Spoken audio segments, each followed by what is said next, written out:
WWE Best Finisher in 2020. WWE has always had a lot of awesome superstars, who have cool finishes that makes the audience amazed when the movement is performed, a powerful finisher that makes your opponent unable to kick out the pin, or even a simple but effective finisher. When it comes to today's roster, most of the superstars use moves that look good and can be performed on the majority of their opponents without any problems. In this video, we will discuss some of the finishers that we think are the best finisher in 2020. Number 10, Kokina Clutch. Since stepping up to WWE's main roster early last year, the Muscle Buster seems to be off limits for Samoa Joe, resulting from the serious injury suffered by Tyson Kidd, but as backup options go, the Kokina Clutch isn't a bad move to have in reserve. This is one of the few finishers on this list that can only really be performed by some superstar in the whole company. There's nothing technically difficult to master here, obviously, but it wouldn't work to nearly the same extent without Joe's menacing theatrics. Take the time he decided that Paul Heyman needed to give it a test drive during last year's Universal title pursuit, for instance. The sight of Joe slowly letting Brock Lesnar's advocate what he was about to do to him was positively terrifying. There's also a certain realism to it as well. This is a maneuver routinely employed by many an MMA fighter to put their opponent away, and it looks like something that is impossible to escape from, particularly with Joe's bulky frame wrapped around the lower half of the victim's body. Number 9, the Banks Statement. Recent events mean that Sasha Banks is currently being criticized by some sections of the WWE fan base for being careless in the ring. That's not only spurious but perhaps the exact opposite of the truth. She's an exceptional performer, with a litany of great matches to prove it. For a lot of fans, she also has one of the best finishes around at the moment, which is pretty remarkable given that the Banks Statement is little more than a combination of two moves which, apart, aren't exactly spectacular. Together, though, this looks like the kind of sequence that would be legitimately painful and uncomfortable to be on the receiving end of. First, you get a pair of knees right in the small of the back, and then you get your neck pulled in a direction it's not supposed to go, in turn putting pressure on your wounded back. It's a move that can be performed effectively on almost any member of the roster, including, probably, a lot of the male cast, and, once the submission portion is locked in, it seems virtually impossible to counter out of as well. Number 8, Kinshasa. It's appropriate that a man who goes by the name of King of Strong Style should have one of the most stiff, brutal-looking finishers in the whole of WWE.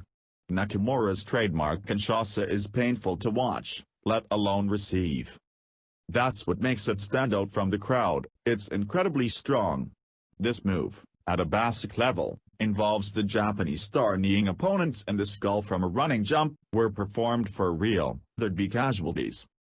And yet, unlike other purportedly dangerous wrestling moves, it seems to have a pretty spotless record in the ring when it comes to causing injury, Austin Aries being the obvious, rule-proving exception.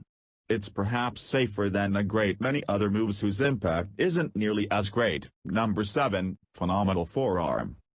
Since rocking up in WWE, AJ Styles hasn't brought out the Styles Clash enough for some fans' taste. Although given how badly it almost went for James Ellsworth a while back, perhaps that's not such a bad thing after all.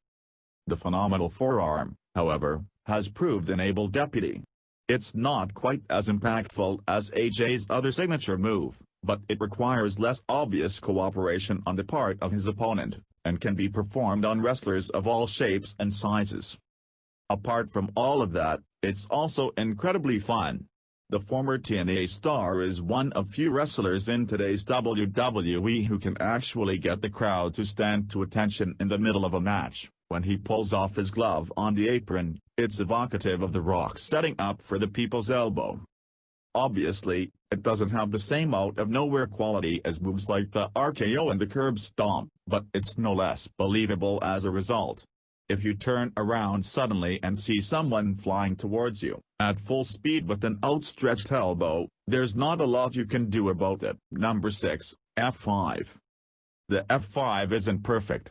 It often comes off a little comical, for example, when Brock Lesnar hoists his opponent up on his shoulders and then swivels round to face the camera with a menacing stare, all while said opponent lays there without any struggle.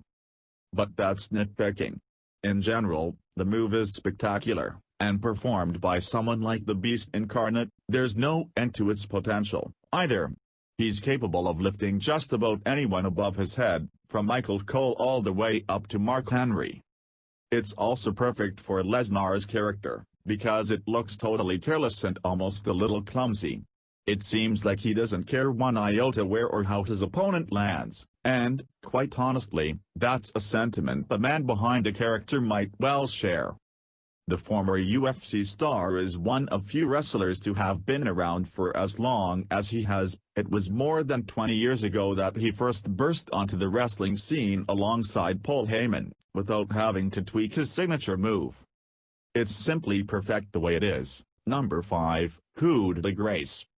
Finn Balor's finishing move is an odd combination of something that seems remarkably straightforward and yet incredibly impressive at the same time. Just when you think the Irishman is going to ease up and spread his feet apart, he squeezes them even closer together and rams them into his opponent's chest at full pelt. Technically speaking, it's nothing all that convoluted, but it looks like it absolutely kills. The deceptively named Cuda Grace also has the advantage of being suitable to be performed on just about any adversary. It doesn't rely on Finn being able to pick his ring partners up, which is handy, given how slight he is compared to half the roster. He just has to get them down on the mat. The Demon King's unexpected demotion down the Monday Night Raw pecking order over recent months has led some to doubt his credentials as a top-level star, but no one can ever call into question his signature move. It's one of the very best around, and unlike anything the mainstream world has rarely ever seen. Number 4, Claymore. Drew McIntyre has had one of the best character developments over the last year in the company. A dangerous-looking move in his armory, a move which has an out-of-nowhere feel which can be used to sneak attack, a move which can end a match in an instant, with one moment of brilliance. The Claymore kick is all of the above, and more.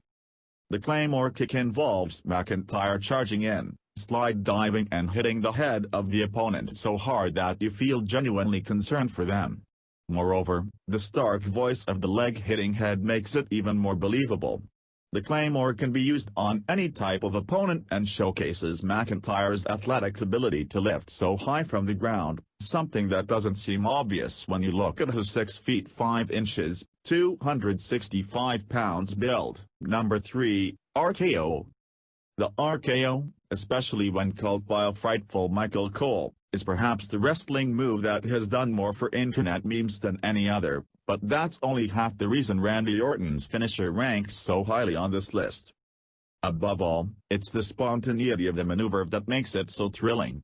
Apart from when Orton precedes it by repeatedly thumping his fists into the mat like a sleep-deprived toddler, you almost never know when he's going to strike.